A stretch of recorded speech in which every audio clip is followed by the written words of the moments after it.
네, 잠시 기도하겠습니다. 하나님 아버지 감사합니다. 하나님 부족한 종이 하나님의 말씀을 들고 단위에 섰습니다. 하나님 인간의 말이 아니라 하나님의 복음의 그 감동만 전할 수 있는 귀한 시간 될 수 있도록 하나님께서 이 시간 함께하여 주시옵소서. 감사드리며 모든 말씀 예수님의 이름으로 기도드렸습니다. 아멘. 네.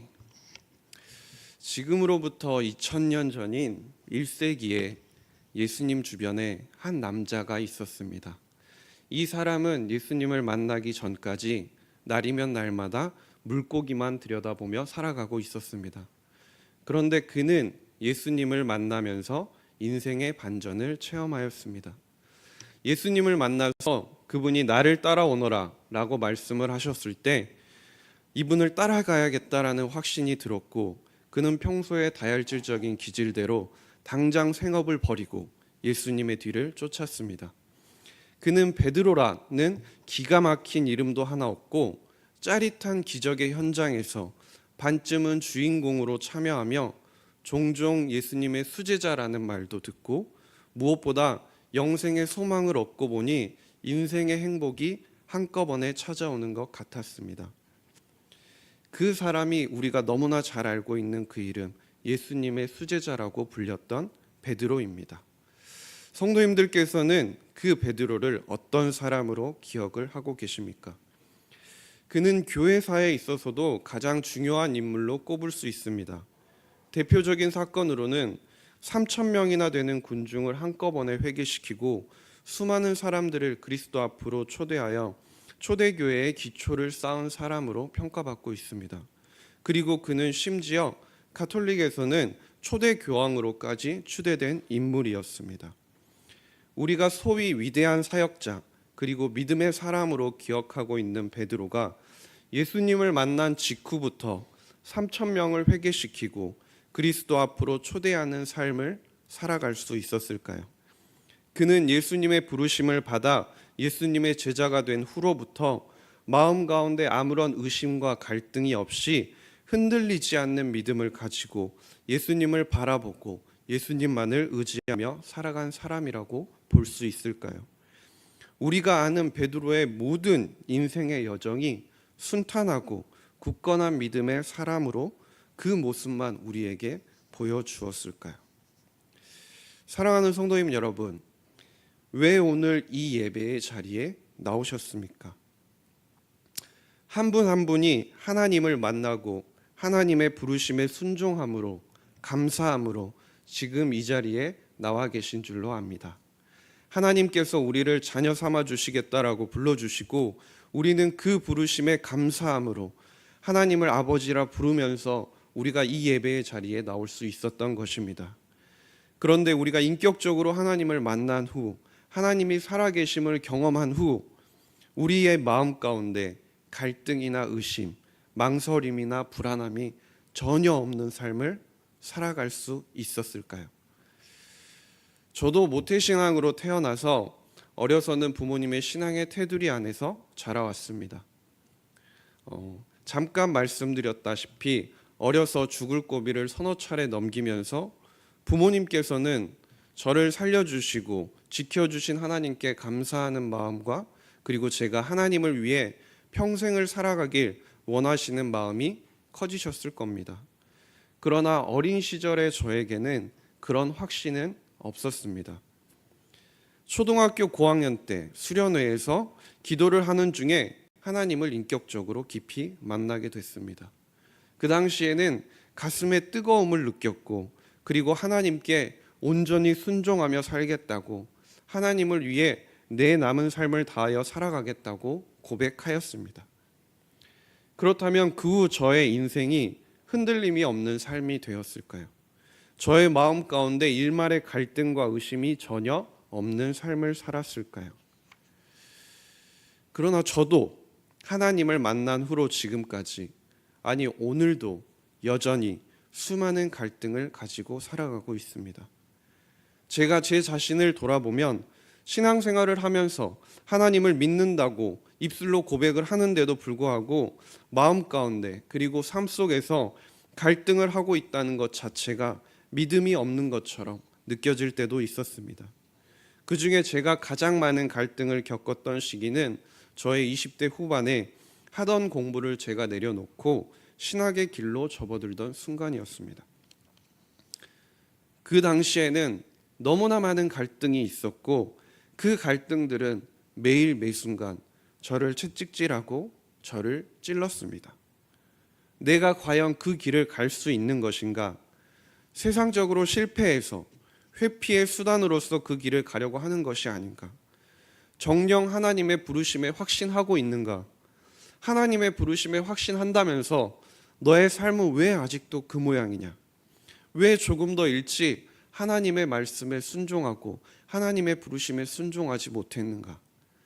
세상 사람들에게 회피의 수단으로 보여질 것 같은 그 부끄러운 마음들이 제 마음 가운데도 있었고, 그리고 그 하나님의 부르심에 순종하며 가는 길에 대해서 부끄러워한다라는 저의 마음조차도 하나님 앞에서는 너무나 부끄러웠습니다. 매일 매 순간 하나님께서는 저에게 살아계심을 보여주셨고 저에게 부르심의 확신을 부어주셨습니다. 나름 이 길을 준비하기 위해서 금식하고 기도하면서 하나님의 부르심에 순종하며 살겠다고 하나님께 약속을 했음에도 불구하고 이 길에 대한 확신이 있다고 자부했음에도 불구하고 여전히 제 마음 한편에는 갈등하고 있는 제 자신의 모습이 있었습니다. 저뿐만이 아닐 겁니다. 신앙생활을 하는 사람 어느 누구라도 아무리 하나님께 기도를 많이 하는 사람도 하나님을 입술로 내 아버지라 고백하는 사람도 하나님의 살아계심을 매일 체험하는 사람도 마음 가운데 다 그러한 갈등이 있는 것입니다. 그리고 그 갈등의 정도는 내가 하나님 앞에 바로 서려고 하면 할수록 하나님만을 바로 바라보려고 하면 할수록 하나님의 뜻대로 살아가려고 하면 할수록 더욱 크게 다가온다는 것입니다. 그것은 어느 누구에게도 예외가 되지 않습니다. 심지어 목사님도 권사님도 장로님들도 성도님들 어느 누구나 다 인간적으로 보기에는 약해 보일 수 있는 그러한 갈등이 다 마음 가운데 있다라는 것입니다. 그러나 그 속에 빠져서 헤매고 있는 사람이 있는 반면에 그것을 뛰어넘어 두려움을 극복하고 나아가는 사람이 있다라는 것을 기억해야 한다는 것입니다. 그것이 오늘 말씀에 나오는 베드로입니다. 우리와 같이, 아니 우리보다 더 예수님의 위대하심을 느낀 사람이 베드로였습니다. 예수님의 사역을 곁에서 다 바라보았고 예수님의 사역의 순간들을 함께 경험했습니다. 그런 베드로도 우리와 동일하게 갈등을 겪었고 그러나 그 과정을 통해 베드로는 위대한 하나님의 사람으로 성장을 할 수 있었던 것입니다. 오늘 함께 읽은 말씀으로 잠깐 돌아와서 배경을 잠깐 설명해 드리자면 오병이어 사건 직후에 무리들은 예수님을 왕으로 추대하려고 하였습니다. 물론 예수님을 이 땅의 왕으로 오셨고 온 세상의 왕이신 것은 자명한 사실입니다. 그러나 세상 사람들이나 제자들이 생각하고 기대했던 그런 인간적인 왕은 아니셨던 것입니다. 예수님은 자신을 단순히 정치적인 왕으로 옹립하려는 움직임에 대해서 기뻐하지 않으셨습니다. 그리고 그러한 사람들의 움직임에 제자들이 동조할 것을 걱정하셨습니다. 그래서 오병이어의 기적을 베푸신 후에 제자들을 게네사렛 지역으로 서둘러 보내시고 예수님은 기도하러 산에 올라가셨습니다. 그런데 주님 곁을 떠나서 배를 타고 바다를 건너던 제자들에게 풍랑이 들이닥쳤습니다. 갈릴리 바다 한복판에서 험한 물결 때문에 겁에 질려 있던 제자들과 또 그 가운데 끼어 있는 베드로가 있는 것입니다. 이러한 상황 가운데서 예수님께서 무리를 걸어 제자들에게 오셨습니다. 베드로와 제자들은 예수님과 함께 그 예수님의 오병이어의 기적을 경험하면서 그분의 능력을 바라보았습니다. 예수님의 오병이어 기적 가운데서 떡과 물고기를 자신들이 나누어 주면서 왠지 자신들도 그 이적의 주인공이 된 것 같은 느낌도 받았을 것입니다. 그런데 그런 직후에 바다 가운데서 예수님 없이 풍랑을 만나자 언제나 함께 하시고 지켜보고 계시는 주님의 임재를 깨닫지 못한 채 마치 자신들 홀로 그 풍랑 가운데 던져진 것처럼 낭망하게 되었다는 것입니다. 그런 가운데 예수님께서 제자들에게 오셨습니다. 풍랑 가운데 겁에 질려 떨고 있는 제자들에게 예수님께서 물 위를 걸어서 제자들에게 나타나신 것입니다. 오병이어의 사건을 경험한 베드로와 제자들에게 바다 위에서 만난 풍랑은 또 다른 시험이었습니다. 그러나 그것이 제자들에게 그리고 베드로에게는 기회였던 것입니다. 그것은 첫째로 주님의 기적을 체험할 수 있는 기회가 되었습니다. 제자들이 육지에서 술이나 떠나 있을 때 불어닥친 폭풍을 만나 고난을 당하였다고 하였습니다. 그 당시 제자들이 당한 고난은 생사가 걸려 있을 정도의 심한 풍랑이었을 것입니다. 그들이 탄 배는 이미 육지에서 술이나 떨어져 있었기 때문에 폭풍으로 인해 배가 뒤집히기라도 한다면 그들은 살아날 가능성이 거의 없었을 것입니다. 하지만 예수 그리스도 안에 있는 그들에게 있어서 그들 앞에 닥친 고난은 결코 나쁘기만 한 것은 아니었습니다. 왜냐하면 그들은 이러한 고난으로 말미암아서 물 위를 걸어서라도 그들에게 달려오셔서 그들을 위기에서 건져내시는 하나님 예수 그리스도의 사랑과 그 사랑으로 말미암은 놀라운 역사를 체험할 수 있었기 때문입니다. 우리에게 다가오는 매 시험의 순간들이 우리에게 있습니다. 믿음의 생활을 하고 하나님을 더욱 붙잡고 하나님의 임재를 경험하며 하나님을 향한 은혜가 충만하여졌다고 생각되는 그 순간에도 우리에게는 시험이 다가오고 마음 가운데 갈등이 생기게 되는 것입니다. 그러나 꼭 한 가지 기억하셨으면 좋겠습니다. 그 순간이 하나님께서 주시는 기회이자 하나님의 기적을 체험할 기회인 것입니다. 마가복음 6장 48절에서 이 사건을 동일하게 언급하고 있는 구절을 보게 되면 바람이 거스름으로 제자들이 힘겹게 노젓는 것을 보시고 라고 나오고 있습니다.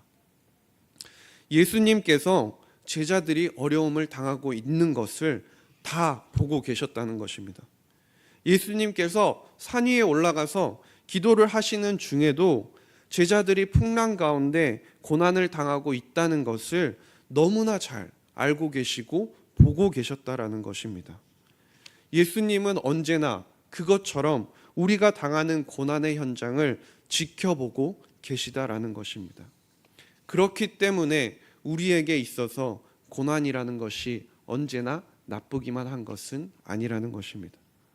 우리가 잘 아는 요셉처럼 만약에 요셉이 형들에게 팔려서 애굽의 군대 장관의 노예로 팔리고 오해를 받고 고난을 당해서 왕의 감옥에 갇히지 않았다면 과연 그가 애굽의 총리가 되어서 온 땅을 다스리는 하나님의 놀라운 역사를 체험할 수 있게 되었을까요? 또 만약에 이스라엘 백성들이 애굽 왕 바로에게 고난을 당하지 않았더라면 과연 그들을 애굽에서 구원하기 위하여 베푸신 하나님의 그 놀라우신 그 기적과 역사들을 체험할 수 있었을까요? 그들은 모두 고난으로 인하여 하나님의 크신 역사를 체험했고 그 체험을 통하여 하나님을 더욱 깊이 알 수 있었던 것입니다. 두 번째로 그 고난은 자신의 믿음을 점검하는 기회가 되었습니다. 예수님의 두려워하지 말라는 말에 가장 먼저 반응한 것이 베드로였습니다. 그는 28절의 말씀에서 주여 만일 주님이시거든 나를 명하사 물 위로 오라 하소서라고 대답을 합니다. 예수님께서 물 위로 걸어오시는 모습을 바라본 그는 더욱 적극적으로 그 주님의 역사하심과 위대하심에 참여하고자 한 것입니다. 그래서 바로 예수님께 소망의 마음을 담아 이야기를 한 것입니다. 베드로의 요청에 예수님께서는 바로 오라라고 말씀하셨고 그리고 베드로는 예수님의 대답에 바로 반응을 하여 배에서 뛰어내려 물 위로 걸어 예수님께로 나아갔습니다. 이 얼마나 대단한 믿음입니까? 그의 마음 가운데는 자신도 예수님께서 허락하시기만 한다면 물 위를 걸을 수 있을 것이라는 확신이 있었습니다. 그랬기 때문에 그는 물 위를 걸을 수 있었습니다. 그런데 여기서 물 위를 걸은 그 베드로의 상황 가운데 재미있는 사건이 하나 나옵니다. 그는 분명 예수님을 신뢰하는 마음과 예수님을 믿는 마음으로 물 위를 걸었습니다. 물 위를 걸어서 예수님께로 나아가고 있는 상황이었습니다. 그런데 그의 시선이 예수님이 아닌 바람을 바라보게 되고 그 순간 바람과 파도를 보고 무서운 마음이 들자 바다에 빠져버리게 된 것입니다. 베드로가 시선을 예수님께 고정을 하고 물 위를 걸었는데 바람과 파도를 바라보자 물속으로 빠져버린 것이라는 것입니다. 예수님의 오병이어 기적부터 시작하여 바다 위를 걸어오신 예수님을 보고 그 역사하심에 물 위를 걸어오라 명하소서라고 이야기하고 그렇게 이야기했던, 그렇게 믿음의 확신을 차고 고백했던 그 베드로가 물에 빠진 것입니다. 예수님의 역사의 현장에 함께 동참했던 그 베드로도 바람을 바라보자 마음 가운데 예수님을 향한 믿음이 아니라 바람과 파도로 인한 두려움에 사로잡힌 것이라는 것입니다. 신앙인의 불신앙이 가장 무서운 것이라는 말이 있습니다. 이 말은 우리는 편안한 상황 가운데서 아무 일이 없을 때는 마치 성숙한 믿음의 사람들처럼 행동을 하다가도 어떤 급박한 상황이나 어떤 어려운 환경에 닥치게 되면 마치 믿음이 없는 사람처럼, 믿지 않는 사람들처럼 행동을 한다는 것입니다. 우리는 여전히 시험과 갈등 속에 살아가고 있습니다. 그러나 이것은 반드시 필요한 것입니다.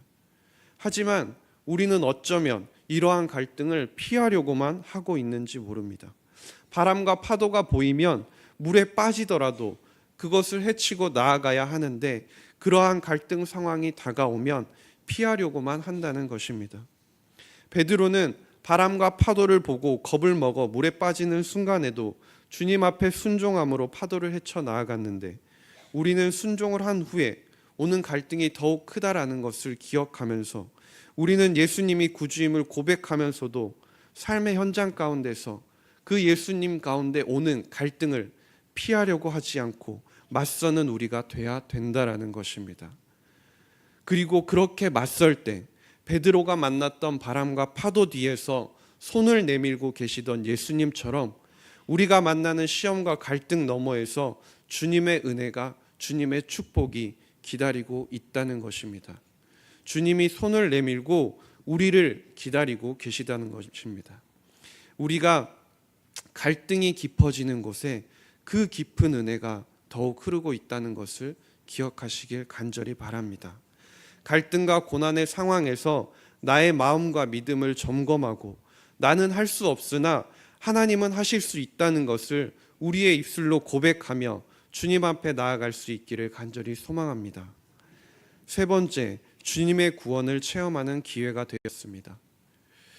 베드로는 물에 빠지면서 주여 나를 구원하소서라고 절박하게 외쳤습니다. 예수님은 베드로의 그 절박한 기도에 바로 반응하셔서 손을 내밀어 그를 건져 주셨습니다. 32절에 보면 베드로를 데리고 예수님께서 배에 함께 오름에 바람이 그쳤다라고 말하고 있습니다. 예수 그리스도께서 배에 오르시자 이제껏 제자들을 두렵게 하였던 문제가 해결이 되고 드디어 안정을 찾을 수 있게 됐다라는 것입니다. 여기서 우리가 알아야 될 사실은 그것은 바로 그들 제자들이 걱정했던 그 문제가 배 밖에 있었던 것이 아니라 그들의 배 안에 있었다라는 사실입니다. 그들이 그처럼 밤새 고통스러운 시간을 보냈던 것은 그들의 배 밖에서 거센 폭풍이 몰아치고 높은 파도가 일어서 그들의 배를 뒤흔들었기 때문이 아니라 그들의 배 안에 예수 그리스도께서 함께 계시지 않았기 때문이라는 사실입니다. 그와 같은 사실에서 우리가 알 수 있는 것은 우리의 문제는 우리의 외면 세계에서 비롯되는 것이 아니라 바로 우리의 내면 세계, 곧 마음에서 비롯된다는 것입니다. 그리고 이것이 바로 오늘 서두에 제가 말씀드렸던 베드로가 겪었던, 그리고 제가 겪었던, 그리고 하나님을 위해 살고자 발버둥 치는 사람이라면 누구나 겪고 있는 그 내면의 갈등이라는 것입니다. 예수님의 오병이어의 기적을 체험하고 풍랑을 경험하고 그리고 다시 바다 위를 걸어오신 예수님을 바라보고 그 역사에 함께 참여하게 되고 다시금 바람을 바라보면서 마음이 흔들려 바다에 빠져 버리다가 다시 예수님의 구원을 받게 되고 예수님이 배 위로 함께 올라오심으로 말미암아 자신들이 두려워하던 모든 어려움을 극복하게 된 그 순간, 그것이 제자들에게는 예수님의 구원하심을 맛보게 된 기회였던 것입니다. 우리에게도 마찬가지인 것입니다. 매일의 삶 가운데서 우리는 주님의 말씀 가운데 하루를 시작합니다. 그리고 주님의 도우심으로 하루를 시작합니다. 주님께서 오늘 하루도 우리에게 살아갈 힘을 더하여 주셔서 하루를 살아가고 있습니다. 그러나 하나님께서 허락하신 오늘 하루의 순간에도 수많은 시험이 나를 힘들게 하고 나를 흔들고 그 중에서 가장 나를 힘들게 하는 것은 우리의 마음 가운데서 나를 흔들어 놓는 갈등인 것입니다. 그것은 어느 때는 나의 마음 가운데 가시가 되어서 나를 찌르기도 합니다. 피가 나도록 찌르기도 합니다. 아플 정도로 찌릅니다. 눈에서 피눈물이 날 정도로 찌르고 바로 서 있지도 못할 만큼 나를 아프게 합니다. 그래서 하나님과 동행하는 삶을 잠시 멈추고 싶을 때도 있고 하나님만 바라보지 못하고 그 가시 때문에 세상을 바라보면서 더 흔들릴 때도 있다는 것입니다. 그러나 제가 간절히 소망합니다.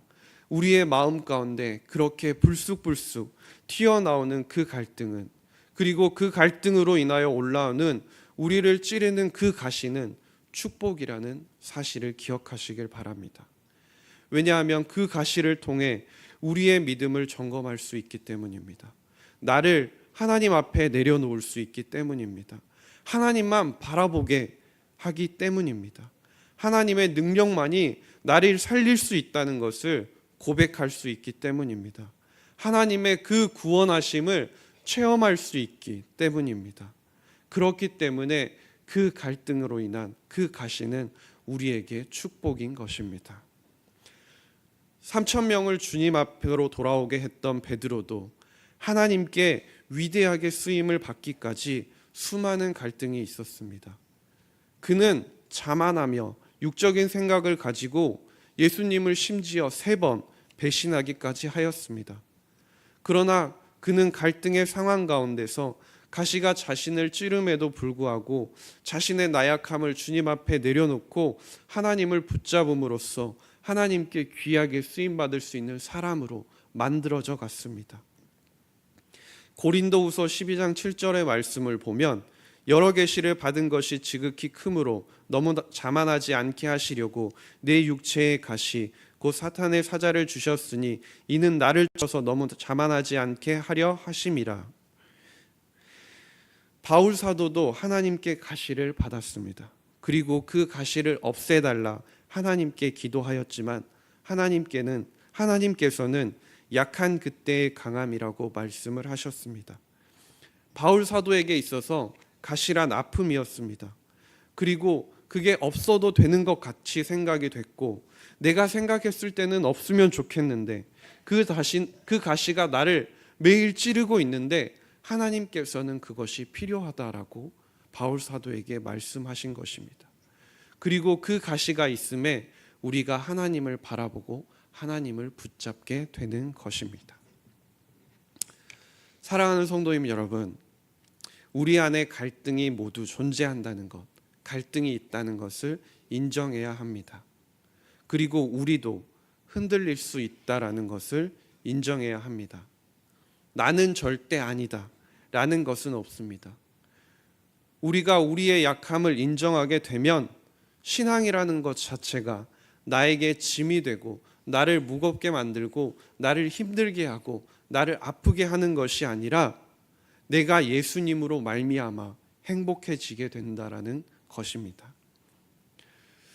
찬송가 가사 중에 무거운 짐을 나 홀로 지고 견디다 못해 쓰러질 때라는 가사가 있습니다. 그리고 그 가사의 뒤에 나오는 가사가 불쌍히 여겨 나의 짐을 대신 지어주시는 예수, 그 예수, 은혜의 주님 오직 예수라고 고백하고 있는 것입니다. 신앙은 짐이 되어서는 안 되는 것입니다. 짐이 되면 어느 누구도 그것을 지고 가려고 하지 않고 벗어 던지고 그것을 놔두고만 가려고 합니다. 그러나 우리가 먼저 예수님으로 인해서 행복해지면 그 신앙이 짐이 되는 것이 아니라 행복함이 된다라는 것입니다. 사람 사이에서 약함은 버거움이 될 수 있고 약점이 될 수 있습니다. 그러나 우리가 하나님 앞에 설 때는 약해도 된다라는 것입니다. 하나님을 닮아가는 삶을 위해서 오늘도 그 말씀에 순종하며 사는 우리에게 그 매일매일 불쑥불쑥 찾아오는 그 갈등과 나를 자꾸 움츠러들게 하는 그 가시, 나를 무너뜨리고 하나님으로부터 떠나게 만드는 것이 아니라 그것을 통하여 나를 돌아보고 하나님의 역사하심과 하나님의 구원을 경험할 수 있는 성도님들이 될 수 있기를 주님의 이름으로 간절히 소망합니다. 기도하시겠습니다. 하나님 아버지,